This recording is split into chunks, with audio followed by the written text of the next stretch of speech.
সবাই ভাববেন যে এটা একটা শিশু ছেলের একটা ছবি দেখলেন। আসলে উনি শিশু না। উনি হচ্ছেন হবিগঞ্জে বৈষম্য বিরোধী ছাত্র আন্দোলন হচ্ছে না? ওইটার আহ্বায়ক হবিগঞ্জ জেলার। তো উনি গতকাল গ্রেপ্তার হয়েছিলেন।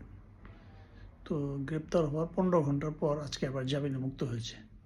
জামিনে মুক্ত হওয়ার পর মানে ওনার যে আইনজীবী উনি কী কারণে উনাকে গ্রেপ্তার করা হলো এটা আবার বলেছেন।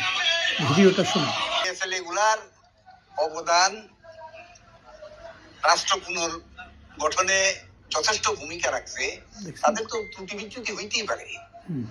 এবং সবচেয়ে বড় জিনিস হচ্ছে যে এই ছেলেটা ঘটনার পরপরই সে একটা রিজয়েন্ডার দিছে, দিয়ে সেটা বলছে যে আমি কথাটা এইভাবে বলতে চাই নাই, আমি কথাটা বলতে দেখলাম এরকম 5 আগস্টের দিন যখন বানিয়াচং থানার জনগণ পুড়িয়ে দিছিল, তখন আমরা প্রোটেকশন দিছিলাম সব জায়গায় দাঁড়িয়ে দাঁড়িয়ে, এবং এটি ফ্যাক্ট দিয়েছিলাম।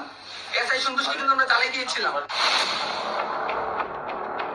থানা থেকে সাবেক এক ছাত্রলীগ নেতাকে ছাড়িয়ে আনতে গিয়ে ওসির সঙ্গে বাকবিতণ্ডায় জড়িয়ে এভাবেই হুমকি দেন বৈষম্য বিরোধী। দেখলেন তো, আসলে মাহাদি ওইভাবে বলতে চায় নাই।